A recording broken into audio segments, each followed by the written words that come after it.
পুরনো ঢাকায় যে ঘটনাটি ঘটে গেছে, যে ছেলেটি মারা গেছে বরঞ্চ তার সাথে হয়তো যুবদলের সম্পর্ক আছে, কিন্তু যে খুন করছে বা যে হত্যা করছে তাকে তো অন্য জায়গা থেকে, আমরা যেটা খবর পেয়েছি, অন্য জায়গা থেকে নিয়ে আসা হয়েছে। তাকে তাকে ধরা হচ্ছে না, ধরা হলো অন্যদেরকে অ্যারেস্ট করা হলো, তাকে ধরা হচ্ছে না, কি তাকে আসামিও পর্যন্ত বোধহয় করা হয়নি এখন পর্যন্ত। কেন হয়নি, কেন ধরা হচ্ছে না?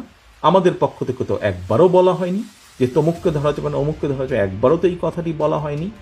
আমরা বরাবর বলে দিচ্ছি, একটু আগে যেটি আপনাদের সামনে বলেছি, বরাবর আমরা বলেছি অন্যায়কারী আইনের দৃষ্টিতে তার বিচার হবে।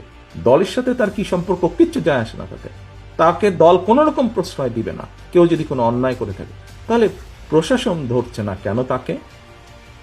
আমাদের এখানে রিজভী আহমেদ সাহেব পরিষ্কার বলেছেন, দলীয় অবস্থান থেকে আমাদের যা যা করা প্রয়োজন আমরা প্রত্যেকটি যেটি যেটি জেনেছি, তদন্তের পরে যাদের যাদের সম্পর্কে প্রমাণিত হয়েছে অভিযোগ, আমরা আমাদের দলীয় অবস্থান থেকে তাদের বিরুদ্ধে ব্যবস্থা গ্রহণ করেছি।